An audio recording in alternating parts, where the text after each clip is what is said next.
Welcome to another module of Principles of Management. Today in Unit 9, we will discuss about different leadership. The title of this unit is Leadership. Under this topic, this module, we will also learn what are the different leadership theories. We would understand what are behavior theories. We will understand what is a participative leadership. We'll also have highlight on the contingency theory and the approach. We'll discuss relationship and management theory, and the last but not the least, the 4 frameworks of leadership. Before I proceed further, let me ask you, what do you understand by leadership?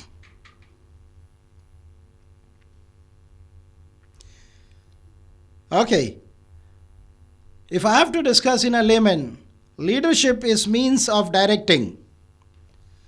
It is the ability to influence a group towards the achievement of the goal. There are different definitions given for the leadership. If I have to say one of the very popular leadership definition according to Drucker, he says leadership is lifting of men's vision to higher side, the raising of men's performance to higher standard, and building of men's personality beyond its normal limitation. There are different leaders who have different theory and founded by different leader, and they have discussed different definition. One of the definition which is given by George R. Terry, what he says is leadership is the activity of influencing people to strive willingly for a group objective. Then you have different definition of Robert, you have a different definition given by Harold Kuhns, and so on. However, what is important for us is to understand different leadership theory now. Let me explain you the two leadership theories. One is a great man leadership and the other is the trait theory. Let's understand what are these theories. The first theory what we are discussing is great man theory. As the name says, great man theory, what do you understand? This theory was developed by Aristotle, and Aristotle may be said to be proponent of the great man theory, as he is quoted of saying, men are marked out from the moment of the birth to rule or be ruled.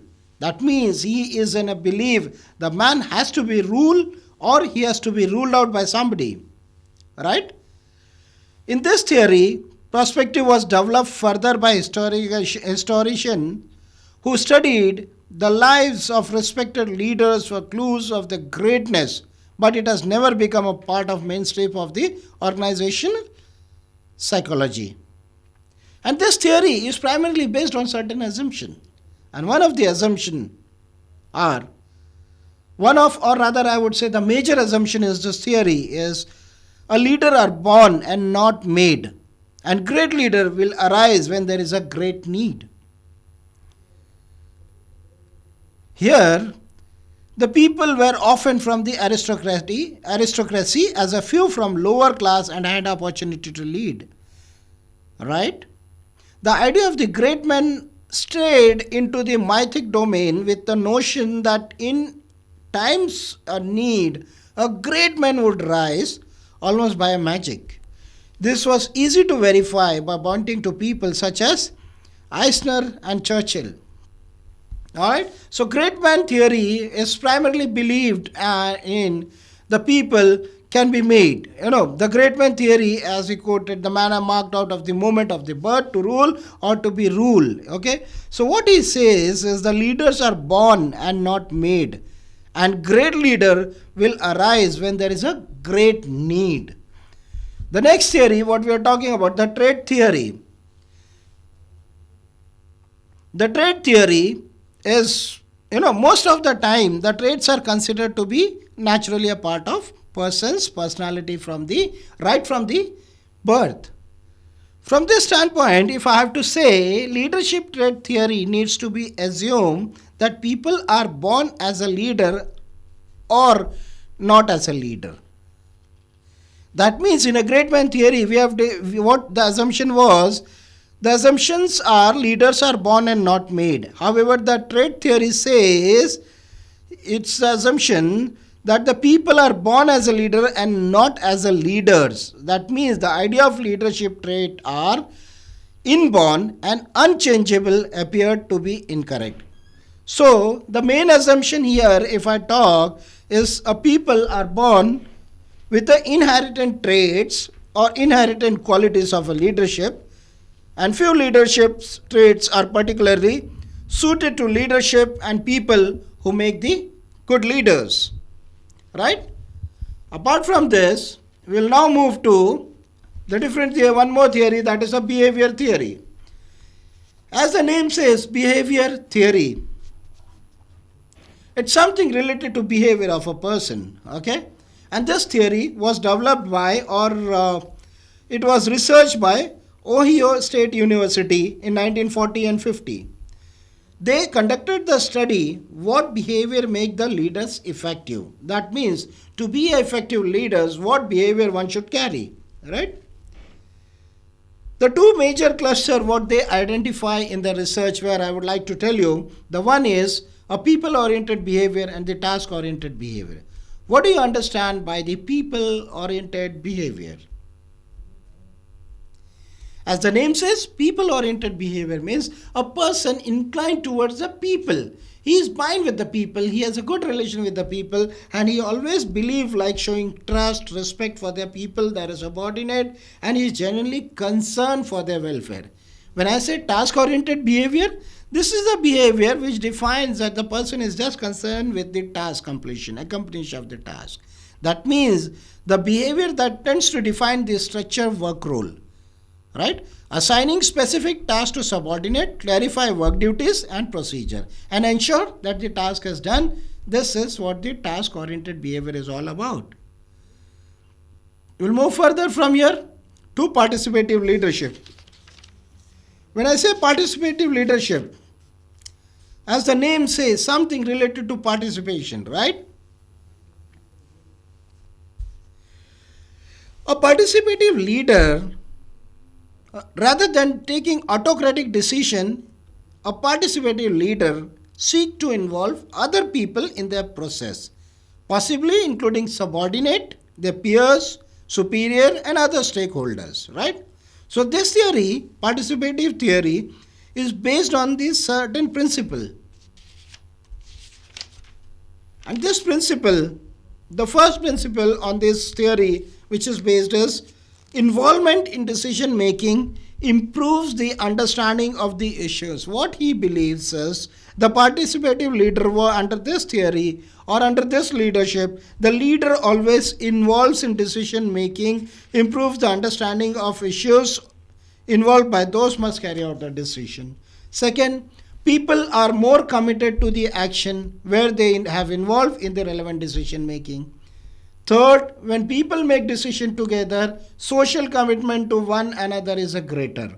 And lastly, several people deciding together make better decision than one person alone. Right? So here, these are the four, what I can say is theory based on the four principles. The first is involvement in decision making improves the understanding of the issues. Second, in this principle, the second principle is people are more committed to the action where they are involved in relevant decision making. Third, people make decision together. The social commitment to one another is greater. And the fourth one is several people deciding together makes a better decision than one another alone. Right? Now we'll go further deep stick research on the participative leadership. We will first understand that participative leadership can be sham when managers ask for opinion and they ignore them. This is likely to lead a cynicism and feeling of betrayal. Here in the next part, what we are talking about, Levin's leadership style, we will discuss what are the three different styles of leadership as per Kurt Lewin and the colleague of the leadership decision experiment, where they conducted in 1939. They identify that three styles of leadership are particular around decision making. And these three styles are, first is autocratic or authoritarian leadership. Second is democratic or participative leadership. Third is laissez-faire or free leadership. Okay, so first we will go to Levin's leadership style. When I am talking about autocratic or authoritarian, what the name says is it's a autocratic, it's a authoritative. An autocratic leader always believes in centralized power and decision making in himself. He will never involve others to take a decision. He's a centralized, he's a dictator, and he takes a decision on his own. Another style, as per Levin's leadership style, is democratic or participative leadership. When I say democratic or participative leadership, here participative or democratic leadership or the leader decentralized authority, it's a characterized by the consultation with the subordinate and their participation in the formulation of plans and policies. That means he always allows the subordinate to participate in his decisions, right? And the third is laissez-faire or a free rein leadership. When I say free rein leadership avoid power and responsibility. Right? The laissez-faire or non-interfering type of leader passes on the responsibility for decision making to his subordinate and take a very minimum of initiative in administration. He gives no direction and allows group to establish their own goal and work out of its own problems. Right? And after Levin's leadership style, we'll go to Likkert's leadership style. When I say Likkert's, here in Likkert's leadership style, what we are discussing is the Rensis Likkert's identified four main style of leadership. And what are these four main styles of leadership which is adopted by Rensis Likkert? These are: first is exploitive authoritative, second is benevolent authoritative, third is consultative, fourth is participative. Let's understand each of this leadership in detail. Likkert's leadership style, first is exploitive authoritative. When I say exploitive authoritative, in this style, leader has a very low concern for people and uses such method as a threats and other fear-based method to achieve conformance.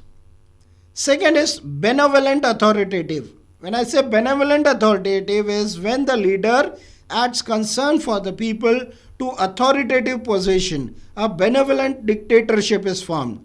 The leader now uses rewards to encourage appropriate performance and listen more to the concern and lower down the organization. Right?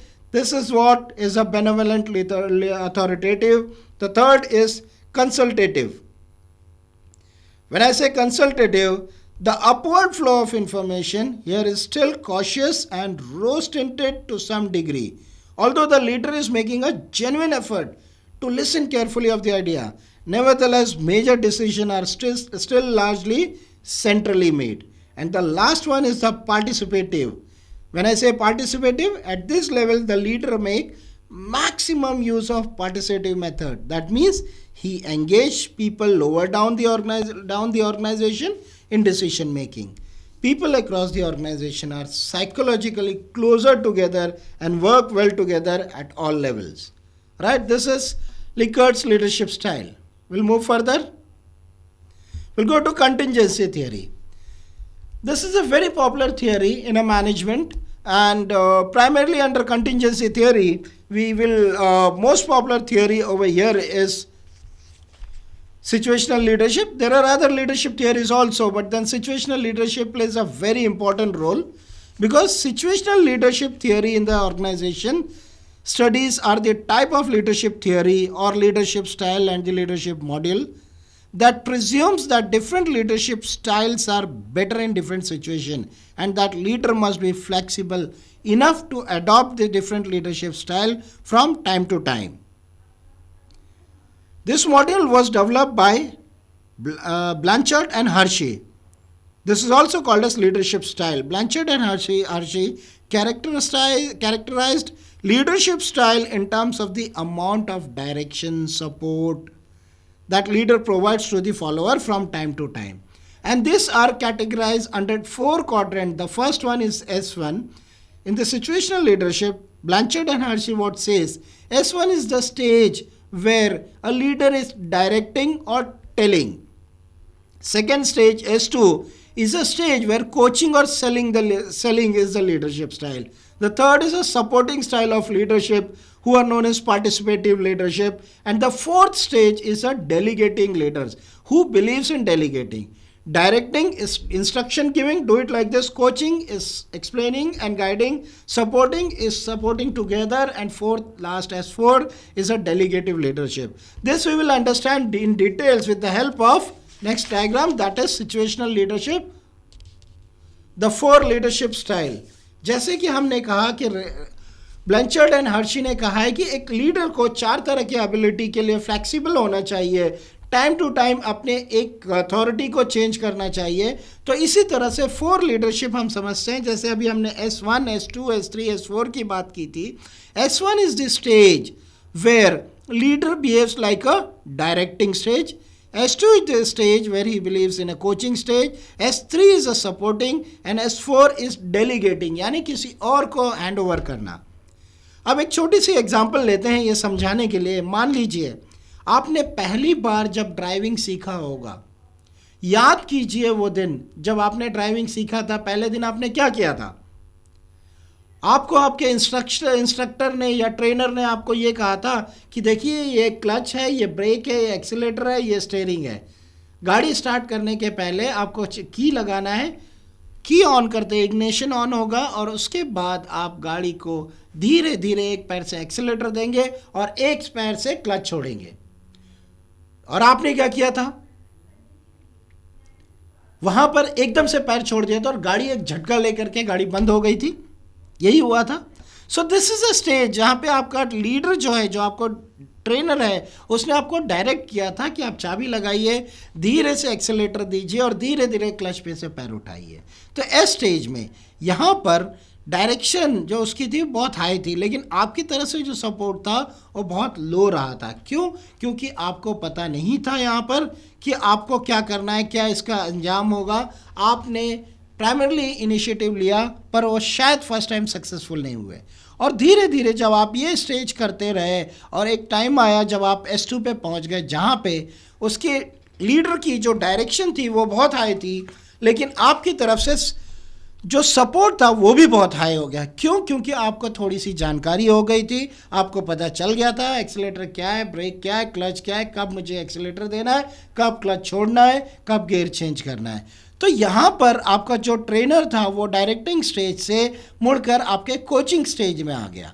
अब जब coaching stage में आ जाता है तो supportive बहुत high होती है, लेकिन डायरेक्टिव बिहेवियर भी हाई होती है. ये स्टेज वो स्टेज है जहाँ पे दोनों हाई होते हैं, सपोर्टिव बिहेवियर और आपका डायरेक्टिव बिहेवियर दोनों हाई हो गया था. और फिर आपने एक टाइम ऐसा भी आया कि आपको आपके साथ जो बैठा हुआ इंस्ट्रक्टर है उसका सपोर्ट तो हाई था, लेकिन डायरेक्टिव जो था बहुत लो हो गया था, क्योंकि आपको सब पता चल गया था कैसे गाड़ी स्टार्ट करना है, कैसे रन करना है, कैसे टर्न लेना है. वहाँ पे वो सिर्फ सपोर्ट कर रहा था, स्टीयरिंग घुमा रहा था आपके साथ में. उसने धीरे धीरे क्लच और ब्रेक के ऊपर का अपना खुद का पैडल जो था वो हटा दिया था. Now he is behaving as a support of supporting, because आप वही हैं, पर आपका स्टेज S1 से आप S2 पे आए थे, S2 पे धीरे धीरे आप S3 पे आ गए. जब आप S3 पे आ जाते हो, एक लीडर को सपोर्टिंग रोल अदा करना होता है. Am I right, friends? So from supporting आप नेक्स्ट स्टेज पे आते हैं, that is S4, which is delegating. Delegating का मतलब होता है वहाँ पे वो बैठ जाता है आराम से और आपको बोलता है ओके चलाइए, अब आपको रिवर्स करना सिखाएंगे. जहाँ पे डेलीगेट कर दिया, रिवर्स सिखा दिया आपने, रिवर्स करना अपने आप स्टार्ट कर रहे हैं. जहाँ गलती होती है वो आपको गलती के ऊपर कहीं पर गाइडेंस जरूर देता है, पर आप उस स्टेज पे आते हैं जहाँ पे आप जाके टेस्ट देते हैं RTO पे लाइसेंस लेने के लिए. यानी कि उसने आपको डेलीगेट कर दिया कि you can go to the authority, you can give your test and you are competent, where in your supportive stage उस ट्रेनर का बहुत लो हो गया था और आपका डायरेक्टिव बिहेवियर भी लो हो गया था. That is the S4. So remember friend, when you become a leader, every leader has to perform different role from time to time. Once initial stage, he has to be at S1 where he has to be directive. From S1 he moved to S2, that is coaching, then supporting S3, and then S4. Now friend, development level of your followers, your subordinate, initially is D1.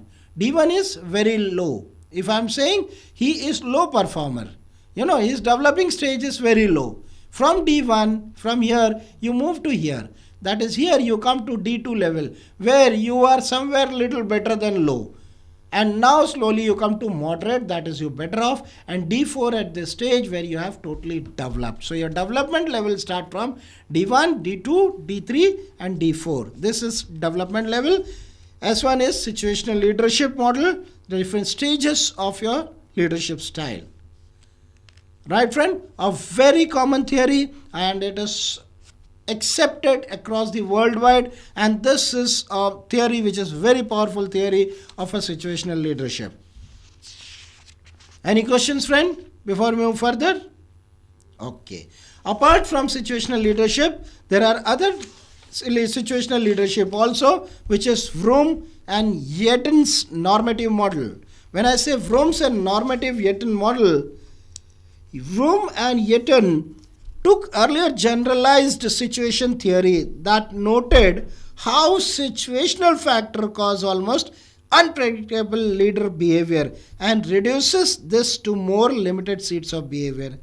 That means that decision quality is the selection of the best alternative and is particularly important when there are so many alternatives. It is also important when there are very serious implications for like selecting and the best alternative. Then we have something called as decision acceptance. Okay, because this assumes that decision acceptance and increase in the commitment and effectiveness of action and participation increase decision acceptance.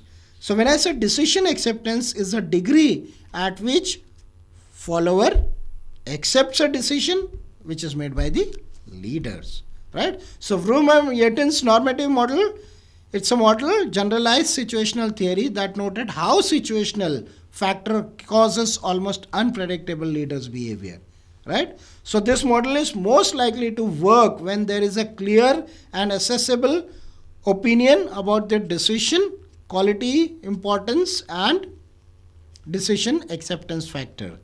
Like decision acceptance and then decision quality. With this, we'll go to the path goal theory of leadership. When I'm talking about path goal leadership theory, the path goal theory of leadership was developed to describe the way that leader encourages and support their followers in achieving the goal. It involves from the study made by Martin Evans. He incorporated that the expectancy theory into the study of how leaders' behavior influence the employees' perception of expectations. When I say perception of expectation is nothing but the path between employee effort and the performance. Performance is nothing but the goal, right? So here in path goal theory of leadership, leader can take a strong or a limited approach in this. In clarifying the path, they may be directive or give a vague hints. In removing roadblocks, they may have score to the path of the followers, have bigger block, right? And the next theory is Fielder's contingency model. When I say Fielder's contingency model, the contingency theory proposed that from any given situation, there may be the best way to manage. So the contingency theory goes beyond situation approach. It does not limit itself to only that particular situational approach. It observes, the contingency theories goes beyond the situational approach, which observes that all factors must be considered when leadership decisions are to be made. That means all the factors, if I say all the factors, it can be leader-member relations, task structure, it can be position power, it can be contingency theory. So when I say leaders have to be under this contingency theory approach, that is Fielder's contingency model, the leader's ability to lead is contingent upon various situation factors. And which are those factors? That includes the leader's preferred style. In this model, leadership is effective when the leader's style is appropriate to this situation, as determined by the three principal factors. The first is leader-member relation. The leader and the member, that relation exists. That I am a leader, you are the member. And that, gap is there. Then the task structure. Whatever is the task assigned to me, I have got a very specific task structure and I need to perform that. And the third is position power. I have a power to position myself. I can be a dictator. So this is what the Fielder's contingency model is. We'll move further to relationship and management theory. A very interesting management theory when I say relationship and a management. So can I ask you a question? The relationship and management can work together? Relationship and management theory, can they work together?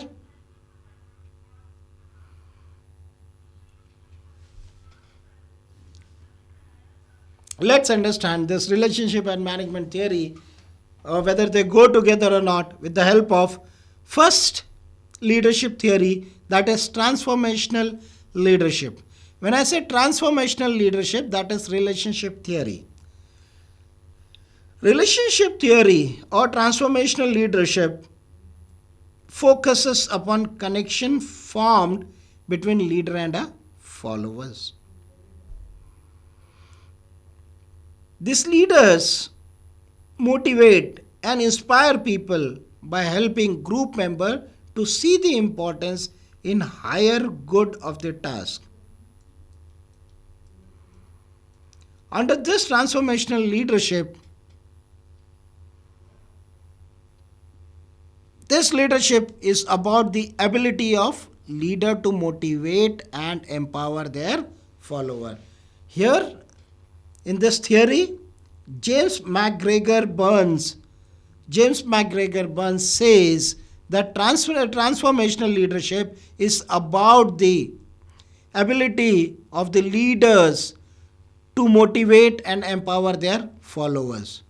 If I have to explain in a layman, the goal of transformational leadership is to transform people and organization in a literal sense. That is, to change them in the mind and heart, enlarge their vision, do inciting and understanding, clarify the purpose, make behavior congruent with the beliefs, principles, values, and etc. to come together to build up a leadership. That is what is transformational leadership. The main element of transformational leadership are creating a strategic vision, creating a very clear vision, strategic vision. Communicating the vision. You should be very clear in communication to your subordinate about your vision. And the third is modeling the vision. You model down. It means walk the talk. The leader actually enact by doing things in symbolize and vision. Fourth is building the commitment to the vision. You have to build your commitment.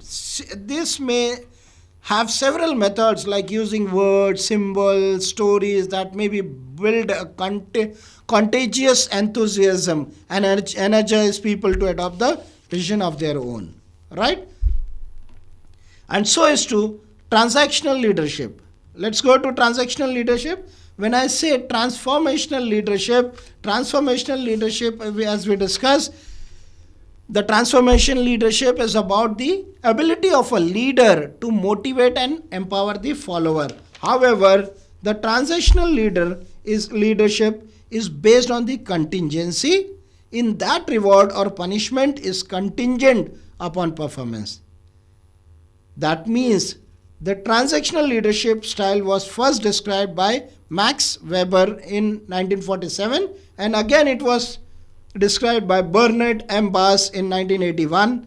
Then further, Hollander and Jacobs espoused an exchange on a transactional theory of leadership, which brought followers into focus of highlight the power of relationship and negotiation. That means the transactional leader's view of the leader follower relationship is one of the quid pro quo. That means, or this is for that. What it means is, friend, the transactional leader views the leader as for this or for that. That means he is suitable for one task. If not for this, then the other. If the follower does something good, they will be rewarded. And if the follower does something wrong, they will be punished. That is what this transactional theory styles state. That if he is good for one thing, reward it. If he is not doing the right thing, punish him. That is what the transactional leadership is all about. Coming to last but not the least part of this module, that is the 4 framework of leadership. The 4 framework approach, which is called as Ballman and Deal in 1991, suggested that leaders display leadership behavior in one of the 4 types of framework, any one of the framework. And the first is structure or structural framework.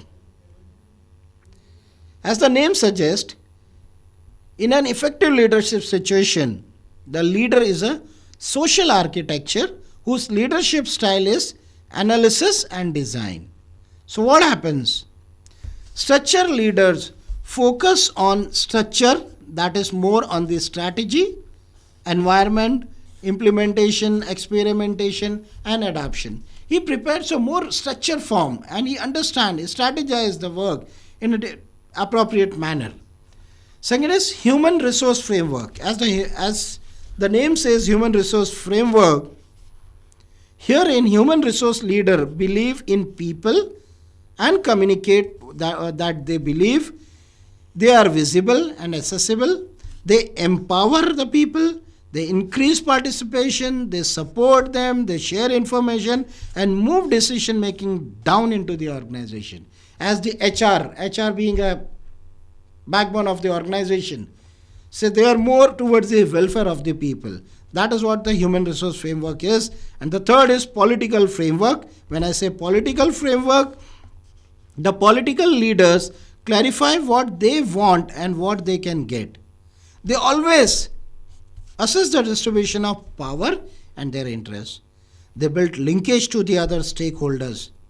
They use persuasion first and then use negotiation and coercion only if it is required. They are a very politically dominated, or we can say politically influenced personalities. And the last is symbolic framework. When I say symbolic framework, this leader use symbol to capture attention. They try to frame experience by providing plausible interpretation of experience. They discover and communicate a vision. Right? With this, we'll move further towards the forms of leadership according to the 4 framework. Now, the forms of leadership, there are 2 forms of leadership according to the 4 frameworks. The first is servant leadership. The second is distributed leadership. When I say servant leadership, the servant leadership is a servant first. That means it begins with the natural feeling that one wants to serve first.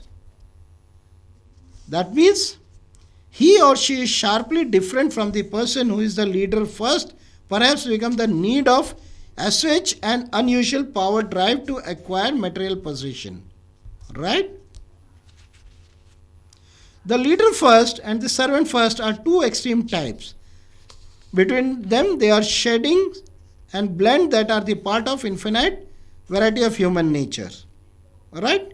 Second thing, distributed leadership, when I am talking about, it is essentially about sharing out the leadership across the organization.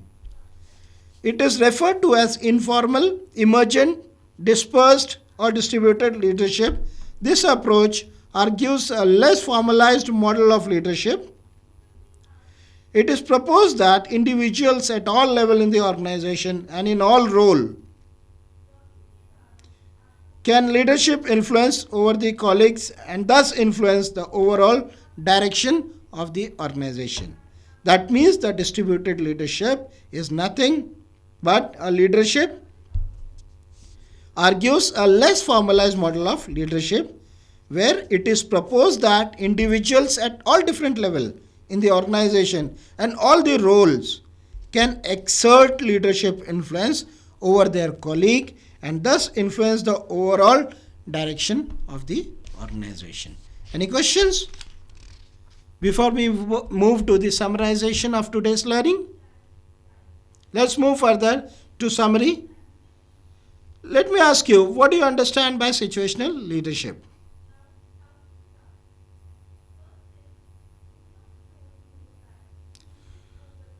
The situational leadership here talks about the different stages of leadership. That is from S1, it goes to S2, and then S3 and S4. Start with directing, coaching, supporting, and delegating. Right? So what this theory talks about situational leadership? It says that a leader has to be very flexible in his attitude, and time to time he need to deal according to his subordinate. What are the different types of leadership theory we discuss?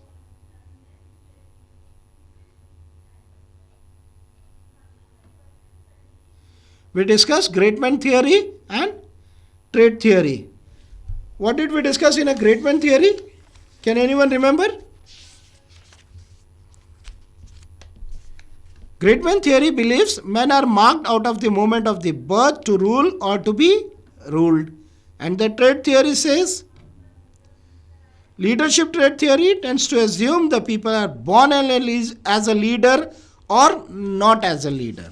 That's what the trait theory says. Any more questions, friend? Thank you and have a great day ahead and have a very bright career. Take care.